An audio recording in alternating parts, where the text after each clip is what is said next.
Bien, entonces continuaremos con los problemas de la segunda ley de la termodinámica. Vamos a aplicar todo lo que hemos visto en la parte teórica. Vamos a ver primeramente ejercicios simples de máquinas térmicas. El primer problema es el problema número uno. Entonces, el problema número uno nos dice lo siguiente. Se transfiere calor a una máquina térmica desde un horno a una tasa de 80 megawatts. Si la tasa de rechazo de calor hacia un río cercano es de 50 megawatts, determine la salida de potencia neta y la eficiencia térmica para esta máquina térmica. Entonces, si se dan cuenta, acá nos están dando un calor sub H, que es un calor elevado, que está bajando o está proporcionando una temperatura elevada. Este calor elevado entra a mi máquina térmica de tal manera que en la máquina térmica se produce potencia. Y hay una potencia neta de salida. Esta potencia neta de salida, no sé cuánto saldrá, pero no va a salir el 100%, porque sabemos que una máquina térmica no tiene el 100% de eficiencia. Hay una cantidad que no se puede convertir en potencia. Esa potencia, esa cantidad que no se convierte en potencia, es el calor. Permíteme un momento. ¿Qué has venido? El Firulais. Ya, cállate ya. Ya.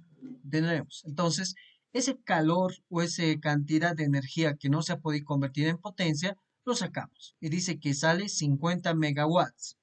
Entonces, eso es desechado a un río. Lo que nos pide es determinar la potencia de salida o la potencia neta de salida y la eficiencia térmica para esta máquina térmica. Entonces, es un proceso bastante sencillo. Tenemos dos datos, Q sub H, Q sub L, y tenemos ecuaciones. ¿Qué es lo que nos pide? Nos pide encontrar la salida de potencia y la eficiencia térmica. Definición de la potencia neta de salida. Potencia neta de salida es Q sub H menos Q sub L. Es decir, la primera ecuación que hemos definido en la parte de máquinas térmicas, ¿no? Por otro lado, tenemos la definición de eficiencia térmica, que es el trabajo neto de salida sobre Q sub H, o también es igual a 1 menos el calor sub L sobre Q sub H. En este caso, nos conviene utilizar esta parte de la ecuación número 2, porque no tenemos la potencia neta de salida. Claro que la podemos calcular, pero si ya tengo estos dos datos, mejor utilizo esta ecuación. Entonces reemplazamos en la ecuación 1, que va a ser 80 menos 50, y nos va a dar una potencia neta de salida de 30 megawatts.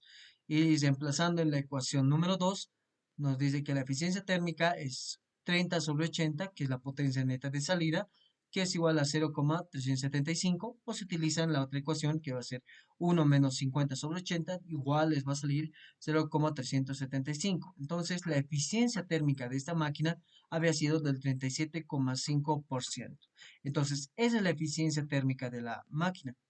Este es un ejercicio bastante sencillo, es básicamente aplicar las fórmulas nada más, pero eso nos indica algo, ¿no?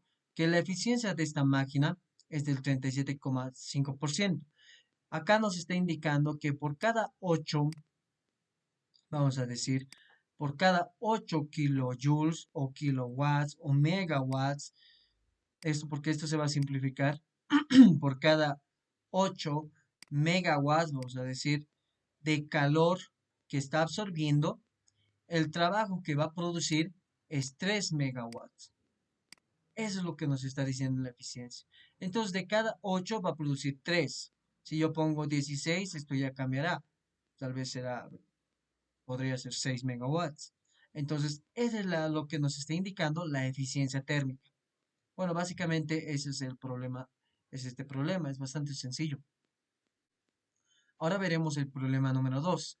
Nos dice lo siguiente: un motor de automóvil con una salida de potencia de 65 HP tiene una eficiencia térmica del 24%. Determine la tasa de consumo de combustible. ¿No? Determine la tasa de consumo de combustible de este automóvil si el combustible tiene un poder calorífico un poder calórico de 19.000 BTU por libra masa, es decir, 19.000 BTU de energía que se liberan por cada libra masa de combustible quemado. Entonces, básicamente es lo mismo, es una máquina térmica. Acá nos está diciendo que la potencia neta de salida es 65 HP. Nos dice que el combustible tiene un poder calórico, nos está diciendo un poder calórico de 19.000 BTUs por libra masa. Y acá nos da el significado de este poder calórico. Nos dice que 19.000 BTUs, que es una cantidad de energía, se liberan por cada libra masa, por una libra masa, ¿no? De combustible quemado. Entonces acá tenemos un flujo másico tal vez de combustible que no nos están dando como dato. Acá nos están dando en realidad, vamos a decir, una Q minúscula, porque nos están dando en unidades de masa sobre, bueno, en energía en realidad, que es BTU, sobre masa, sobre libra masa. Por lo tanto, tenemos un Q minúscula sub H, que es elevado porque está generándose en la cámara de combustión, y va a salir un flujo de calor sub H, ¿no? Q sub H, que nosotros teníamos de una temperatura, de una cantidad elevada. Pasa al motor de un automóvil, lo convierte, este calor que está ingresando, se produce potencia. La potencia que se produce es del 65 HP. Y no toda la potencia pues se va a convertir en, no todo el calor que está ingresando a mi máquina se va a convertir en potencia. Por lo tanto, tenemos una eficiencia del 24%. Entonces, tenemos que hallar acá Q sub L, que nos dice que va a ser el rechazo. Entonces, determine, nos dice la tasa de consumo de combustible de este automóvil. Lo que nos está pidiendo es el flujo másico de combustión. O sea, nos está pidiendo cuánto combustible entra para generar todo lo que hemos visto ahora. Entonces, básicamente anotamos eso. Solución del problema. Tenemos una potencia neta de salida, tenemos una eficiencia térmica y al poder calorífico lo vamos a colocar con P por C, poder calórico. Entonces, en esta gráfica de acá vemos bueno, el gráfico que nos da el problema. ¿Qué nos pide? Nos pide la tasa de consumo de combustible, es decir, el flujo másico del combustible. Entonces, como es una máquina, nuevamente definimos la eficiencia térmica, que va a ser la potencia neta de salida sobre Q sub H. Y esto va a ser igual a 1 menos Q sub L sobre Q sub H. Definición de poder calórico. PC, que va a ser calor o el flujo de calor high o de alto sobre el flujo másico del combustible. Esa es la definición de poder calórico. ¿Por qué hacemos esa definición? En realidad solo se basa esta definición en la ecuación que habíamos descrito antes de estos capítulos, ¿no? Cuando teníamos el calor o flujo de calor, sabíamos que es el flujo másico por el Q minúscula, ¿no? Eso es básicamente. Este Q minúscula, como les he dicho, es este mismo PC, es el mismo poder calórico. Por lo tanto, desde de acá yo puedo despejar el flujo másico, ¿no? Entonces, en este caso, si bien esto está un poco mal, vamos a decir, porque acá estamos despejando PC, que es un dato, entonces tendríamos que despejar en realidad el flujo másico del combustible. Y para encontrar esto, yo necesito encontrar Q sub H. Entonces, ¿cómo voy a encontrar Q sub H? Básicamente reemplazando en esta ecuación de acá, porque yo tengo la eficiencia térmica, tengo la potencia neta de salida, lo que no tengo es este Q sub H. Entonces, reemplazamos en la ecuación 1, que nos va a quedar lo siguiente. Decimos que Q sub H es igual a la potencia neta de salida, que va a ser 65 HP, sobre la eficiencia térmica, que es 0.24, por, permíteme un momento. Entonces, este Q sub H va a ser igual a la potencia neta de salida sobre la eficiencia térmica, ¿no? Que es 65 HP sobre 0.24. Yo sé que un HP, esto es un factor de conversión nada más, equivale a 2545 BTU por hora. Entonces, de acá yo voy a obtener que multiplicando todo esto de acá, colocando a la calculadora, voy a obtener un valor de 689.270,83 BTU por hora. Acá HP con HP se simplifica.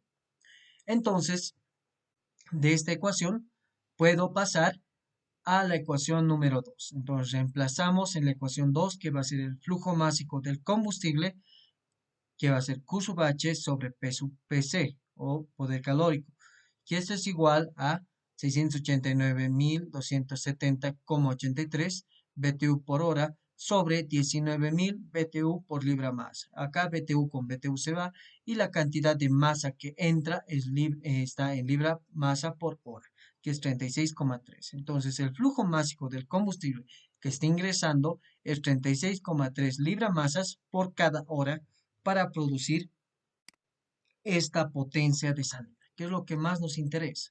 Más que el calor sub H, más que el calor sub L, lo que nos interesa es la potencia neta de salida o la potencia que estamos sacando de esta configuración de acá. Si se han dado cuenta, esa máquina no es muy eficiente, es del 24%. Básicamente podríamos decir que estamos perdiendo mucho. Entonces, habría que mejorar. ¿Cómo vamos a mejorar? Ahí es el detalle. Pero básicamente, esta es la información que nos da con la segunda ley de la termodinámica. Muy bien, pasaremos a un problema 3 más. Creo que nos alcanza un poco de tiempo. Entonces decimos, problema número 3. El problema número 3 nos dice lo siguiente. El comportamiento para comida de un refrigerador que se muestra en la figura se mantiene a 4 grados centígrados al extraer calor desde a una tasa de 360 kJ por minuto. Si la entrada de potencia requerida al refrigerador es de 2 kilowatts, determine el inciso A el coeficiente de desempeño del refrigerador. Inciso B, la tasa de rechazo de calor hacia la habitación que aloja al refrigerador. Entonces, en esta configuración que vemos acá, lo primero que tenemos que tomar en cuenta es esta de acá. Q sub L. ¿Qué es Q sub L? Es 360 kJ por minuto. Esta, para un refrigerador, es la salida deseada. No sé si se acuerdan. Para un refrigerador, esta es la salida deseada. Es lo que yo quiero sacar. Para que mi temperatura esté a 4 grados centígrados. Y esta es la entrada requerida. Lo que tiene que entrar para poder sacar esta salida, ¿no? Para poderlo sacar a la cocina o al exterior, a la atmósfera. Entonces, eso es básicamente el problema. Lo que nos pide acá es hallar el coeficiente de desempeño y la tasa de rechazo de calor hacia la habitación que aloja al refrigerador. Entonces, hallar este Q sub H. Entonces, si se han dado cuenta, ya tal vez incluso ya lo han resuelto ustedes, la solución es, bueno, datos que nos da el problema, nos da una temperatura del refrigerador, nos da Q sub L, nos da potencia neta de entrada. Tenemos aquí nuestra, nuestro diagrama, nuestra figura, lo que nos está diciendo el problema, que nos pide. Nos pide encontrar el coeficiente de desempeño del refrigerador y el calor rechazado hacia la habitación, que es COP del refrigerador y Q sub H. Entonces, la definición del COP de desempeño o del coeficiente de desempeño es primero esto, es Q sub L sobre el trabajo neto de entrada, ecuación número 1. La definición de potencia neta de entrada es Q sub H menos Q sub L. No se olviden que a esta ecuación también hay otra ecuación que relaciona Q sub L y Q sub H. Básicamente lo van a reemplazar acá y les va a quedar una ecuación parecida a esta. Va a quedar 1 sobre, a ver, sería Q sub H sobre Q sub L menos 1. Así es más o menos la ecuación que nos queda. En nuestro caso vamos a utilizar esta de acá porque ya tenemos la potencia neta de entrada y Q sub L. Entonces calcular el COP del refrigerador va a ser bastante sencillo. Y además que en esta ecuación número 2 yo tengo que hallar Q sub H, que es básicamente sumar la potencia neta de entrada más Q sub L. Entonces eso es lo que hacemos. Reemplazamos en la ecuación 1. Reemplazando valores, yo voy a obtener que 360 kJ por minuto, minuto con minuto, para llegar a segundos, y esto se convierte en kilowatts, y voy a obtener que el coeficiente de desempeño del refrigerador había sido igual a 3.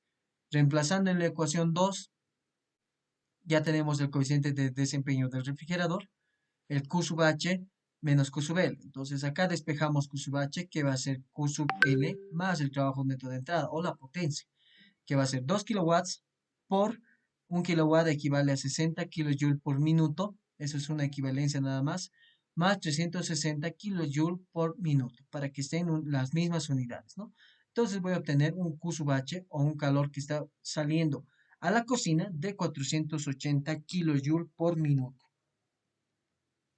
Y básicamente eso es el problema. Ahora, el coeficiente de desempeño podemos verlo acá. A ver, por ejemplo, acá tengo 0 con 0 se simplifica. Sextas de 6, 36, nos quedaría 6. Por lo tanto, tenemos, bueno, esto igual se puede explicar, 1 y esto 3. Por lo tanto, vamos a tener 3, 1. Entonces, ¿qué es la importancia de este coeficiente de desempeño? Eso me está diciendo que por 3 kilojoules o por 3 kilowatt, puede ser, o por 3 kilojoules por minuto de calor que se quiere salir, lo que yo tengo que introducir es un kilowatt de potencia. Básicamente nos dice la eficiencia o cómo está cumpliendo esta máquina el propósito. Entonces, es la importancia de tener el coeficiente de desempeño de un refrigerador. O puede ser también de una bomba. Entonces, de esa manera podemos resolver ese problema.